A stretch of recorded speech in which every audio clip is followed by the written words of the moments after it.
How we doing? This is Doggone John coming back to you.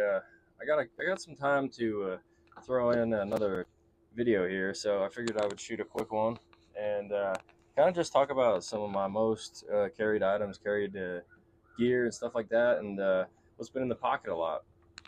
So let's start off with in no particular order here some useful tools.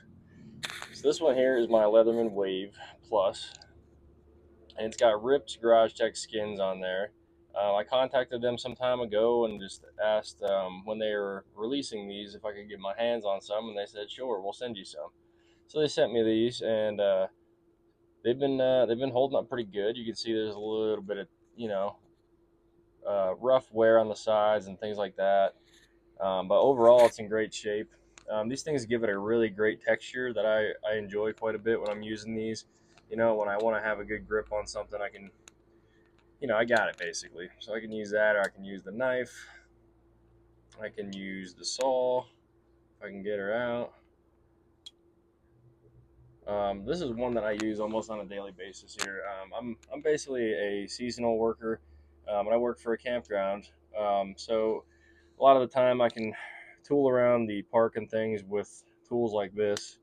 So I've got my screwdriver, pull that bit out. You got a flathead on the back, stuff like that.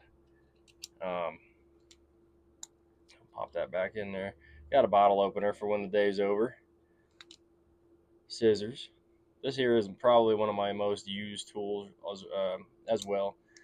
I basically use it as a little pry bar. It's like a larger flathead, but it's pretty much a pry tool, more or less. So there's obviously the needle nose and wire cutters. I use that quite a bit as well because like 80% of my tasks involve wiring or some kind of small system, whatever, going on. So it just comes in handy pretty well. And then I added this pocket clip on here from Leatherman a while back. You just clip that on there, and it rides in the pocket pretty good. It's a pretty bulky, heavy tool, but it does the job. It does well for me. So anyway, we'll put that up here. Move on. And my next pretty useful tool I've shown off before is my Olight. This is an Olight Warrior Mini 3. The pocket size is pretty great overall. You can clip it on here in your pocket. You can throw it on your hat if you have a hat with a brim or whatever. This here is magnetic, so it sticks to a lot of items like so. But it's great to be able to throw this up into like a metal, corridor. Say you're working in underneath a car or whatever, you can stick it there, and you got your light there. So it helps, pretty immensely to have that magnet on there. It's just got 3 basic settings, but it's a great little flashlight. I think I spent like maybe $60 on it. It's got like a brown Cerakote. It's a pretty cool little thing. I recommend, definitely recommend it. So we'll set that up there, and that's basically kind of stuff that rides with me, almost mandatory, and then I kind of add things in as I go. So let's go with some of my modern blades. This one here is a pretty new one for me, but I've had K390 in a Stretch 2 model from Spyderco. This here is called the Indela, so it's in between the Endura and the Delica. So it's a great size overall. I opted to get the, see, I couldn't quite get the Flick, but I opted to get the Wharncliffe because I don't have any Wharncliffe modern folders, and I thought this would be a pretty good one to have. So this is only steel. It's made in Seki City, Japan. Most of my other knives are all USA made or USA steels, but that doesn't bother me really a bit as long as it's a good, useful knife, and this one definitely is. So I'm actually waiting on a little bit of a dress up for this. I've got some scales coming in that I'm gonna throw on here and show off. So anyway, this one here has been a very useful one though. I've been using this to I cut off some fiberglass and stuff when I just bought my truck topper here. I was using that to trim off some pieces here and there where it was loose. I've used it for cutting branches, very small pruning basically. Um, I haven't used it for food because it's pretty much supposed to be like my utility blade, so I just don't. Even though it's K390, I haven't put a patina on there or anything. But anyway, this is a really, really handy one. Cardboard cutting, whatever, wire stripping, the whole deal. It's a great one. Um, Really happy with this one over my stretch. I really didn't know how I was gonna feel about this, but I loved the Warncliffe on this thing. It's pretty sweet, very very sweet, and I'm really excited for the scales coming in. It's gonna make it more personal to me, I think. So anyway, that's one that's gotten quite a bit of pocket time lately. Um, let's show off another one, another Spyderco. This here is my Native 5. It's got Rips Garage Tech scales or micarta Python patterned. This one here I've had built and put it together. I had this little lanyard on here the other day, but it's been a really really heavily used knife. I showed this one off a few times. Basically the same tasks this one goes through, this one does the same thing. This one here is in Rex 45, and a forced patina was done on it from a previous owner. They did a really great job on it though. I'm very very happy with it. As you can see, it's still got a little schmutz on there, but it's a good little blade, man. I really the Native 5 is the perfect size for anybody's hand. Really, I think it just fits in the grooves really well. You can choke up on it, or you can use it in a regular hold control there. The Rex 45 is razor sharp if you keep it maintained with strap. So I usually just run that on the strap at least probably, I don't know, maybe once or twice a week, and it does phenomenal for me. So it's another little lockback. But the size is where it really comes into play. I think for me is it's just a small, barely fills my palm, as opposed to this one here. It sticks out a good maybe inch. I have larger knives, but the size of the Native is really great. All right, the flashlight is getting out of control. Let's shoot it that way. Okay. So anyway, though, this is one of my first custom-built Spydercos I've ever done. Just really happy with it. It's been a great one. So we'll set that off to the side, though. I've been holding that one for quite some time now, at least a good 4 to 6 months, I'd say. I've had that one rolling in the pocket. By the way, we're running on a Whiskey Butero leather right now. This is stuff that I have in stock and I've made a few things with, but I thought it would make a nice backdrop, so we're trying this out on the tailgate today. Got some nice, beautiful natural lighting. This one here, as many of you know, if you've been in the knife world at all for some amount of time, is the Benchmade 940. So this one here is just a pretty standard version. It's got the black, I think it's called like DLT coating, something like that. Basically, it's just like a powder coat or something over it. It's a user. This guy that owned it before me was a welder, and he put the hurt on the clip and some of the blade, and I've done the same thing. I use this thing to actually I batoned firewood with it to get some kindling, pried with it, and used it for a screwdriver on the top there. It's just a really stocky blade style, So the only thing I've done to upgrade it is put some thumb studs on here, some newer ones. But this is probably one of my most handy blades. It's rocking S30V, so nothing fancy, but it's good enough to basically use as a pry tool and to throw in the pocket for a work day. So purple backspacer, pretty much all standard stuff. Decent action. I tighten this every once in a while. It gets a little screwy, no pun intended. And I have to loosen it also to get good action. So it's kind of like a weird sweet spot in there with this, but great size. Not too much bigger than the Indela is. This is one I'll probably never get rid of. I just maybe might get a different blade at some point. I'm not crazy on the serrations, and I don't use it that much, so yeah. Anyway, that's that one. There's my Benchmade. That one's gotten quite a bit of pocket time, as you can tell. Now moving on to a couple traditionals, because I always carry one with me almost every day. Well, just about every single day, I think. Not many days I go without one. So we'll start off with a classic. This is the Great Eastern Cutlery Bullnose. This is the 71 pattern, I believe it is. Yep, this is a 71 made in 2021. And this is modeled after the bullnose pattern from Case, basically. That's why I called it a classic. It's got very, very thick, which I enjoy. Micarta green covers, beautiful pivot. Obviously, she got the tainers on there because I use this thing like no other. This is a little lanyard thing I made up. It's not what it looks like. It's not tied properly. I just made this up and kind of used some leather glue and stuff. But maybe one day I'll get some talent and I can do that crazy knot thing that they do on the bottom. Beautiful action, walk and talk. Oh, there it goes. Centered, of course. All my knives are pretty maintained well, I would say. I try to at least keep up with them and keep them sharp and keep them oiled and things like that. But I'm getting a pretty decent collection going now, so it does get hard sometimes. So this one here is my little apple cutter, though. I debated even making this like kind of like a main blade and then carrying another slip joint alongside of it. But I don't know. I just have a lot of other moderns that I like to run with these, so I just don't. I didn't want to make it into a user. I wanted it to be like a sanitary style blade. You know, I could use for food and things like that. So anyway, there's the bull nose. We'll lay that down here, I guess. Next up, a really big fan favorite in the Great Eastern Cutlery lineup is the 85 Beaver Tail. I mean, just look at the shield on that. I love the shield. It is just really, really cool. And this is a wonderful Brazilian cherry wood. Brass pins, brass liners, like usual. Nickel silver bolsters on here.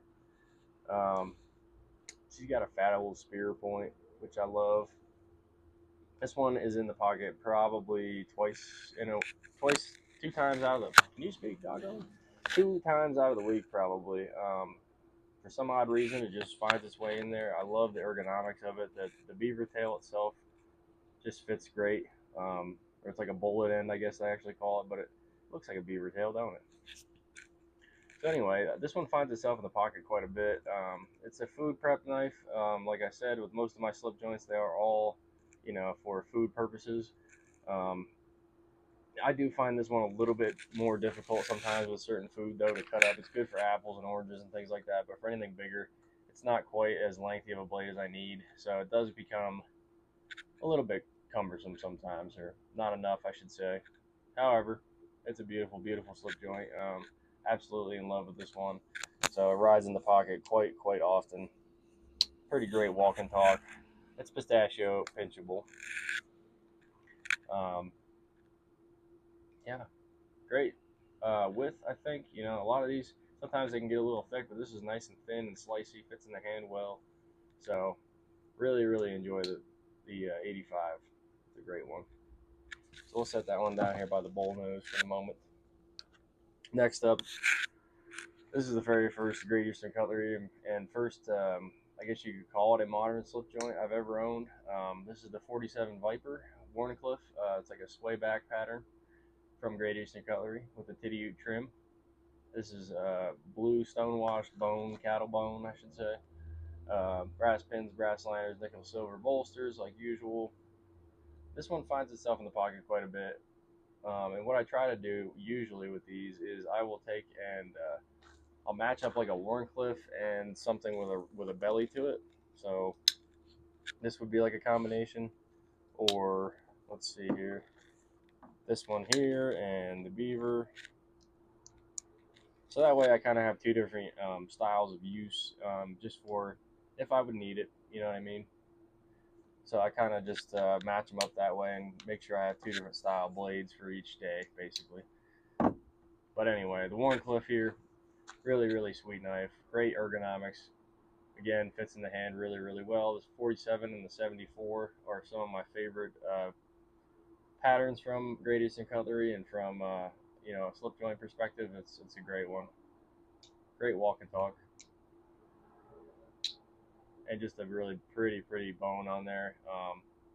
It's nice and even. Some of them have like really bone is really tricky. Sometimes it has really fat pieces, and sometimes it's too thin. It's ground too thin. But this one here is almost just about perfect. You know what I mean? Very, very, very perfect. So this lanyard's been on there since I got it, and I dig it. I don't know what leather they use for this, but it's really, really good stuff. Has a good feel to it, and it's durable. So anyway, the 47 Viper. All right, last but not least with the slip joints here. I showed this in my last video, but this is the Northwoods Madison Barlow. This one is a main food knife for me because it has that length like the Beaver does not, basically.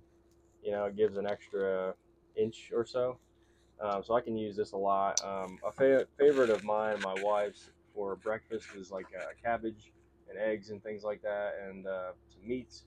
So I'll use this for my breakfast meats. To cut the large head of cabbage is really easy with this.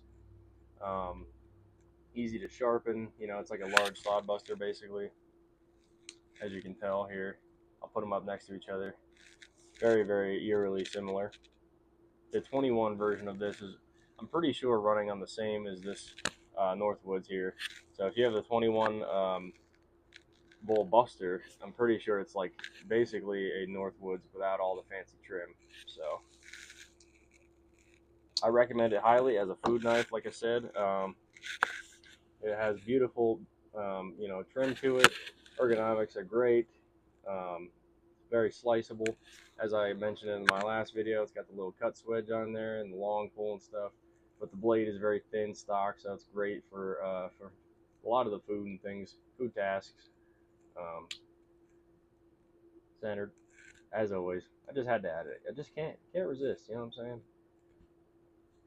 But really, really great knife. You could get away with one of these as a great kind of companion. Like you take something like this and a fixed blade on your camping trip, you'll be eating good. So anyway, there's a lot of my daily items. I have a couple of slips. This is my stump slip I made up. The Beaver typically rides in this guy, like so, and that's kind of its main home. Um, but a really popular slip that seems to have took off a little bit for me. I'm happy with it. So I have my own version here, of course, and I run with it in the pocket almost every other day or so. The next one I made up is this exact leather here, the Whiskey Butero. Um, but this one here I made up a long time ago, and I'll pretty much throw anything in here. I think I originally designed it for this um, bull nose here, but now it just becomes whatever. I like this style leather, the black and the brown, because almost any other knife can go into them, and it just looks good. So that's a thinner stock, of course, than my stump slip is. I use the thinner ounce leather on this one, but both of those get used quite often. Two from my good buddy Michael Richter here. This one here is the very first slip I ever owned. He made it for me. It was a waxed ghost leather with a deer print on here, and this was for my 72 Cody Scout, which had the orange bone covers, which I sadly do not have anymore, but I still have the slip, so I will throw something in here every once in a while. I don't really have a favorite, but the uh, the Madison Barlow does fit in there quite well, so this is a typical home for that. Um, and then he also made me this one here in a maker swap that we did. This was months later, but this is Pueblo stuff that I just started working with as well. If you check out my Instagram, you'll see on there. But this is just kind of a natural Pueblo with some gray stitching, and another great spot for the Madison Barlow. The bull nose also slides in here pretty well. With the lanyard, you can just yank it right out. So anyway, guys, that's pretty much gonna do it. I'm going on 20 minutes here. I have a couple more that I'm running in the pocket. This here is my Manix 2 that I just did in a trade deal with brass scales on it. This thing's like a paperweight, but locks up like a fixed blade, man. I mean, just look at the backspacer on there. Ball cage system for the locking mechanism. Great action though. So I've been riding with this one in the pocket quite a bit. As you can tell, I'm a bit of a Spyderco fan for the most part, and I try to run a Spyderco and a slip joint in the pocket almost every other day. So not too much of a Benchmade guy anymore. The only other knife that I'm pretty much after these days is a McNeese. I'd love to get my hands on some MagnaCut McNeese 3.5, something like that. The Mac 2, I believe. Love to give that a try sometime, but I ain't a rich feller, and those are some expensive knives. So maybe one day I'll get one of them in my hands. But for now, love the Spydercos. They run really great. They're good price. Um, yeah. So anyway, I'm gonna wrap this up here. I'm on a 20-minute video. I'm gonna get back to my night. Thanks for watching again. If you like this video, like it down below, comment down below, let me know what you thought about the carries and things I run in my pockets. Share it with your friends if you want to show them some gear. And as always, subscribe down below, you know, if you want to see some more stuff like this. Every once in a while, I do like a collection video and stuff like this, EDC. So stay tuned for that kind of stuff. All right. Anyway, this is Doggone. I'm going to shut her down. I'll see y'all later. You have a great evening. Doggone out.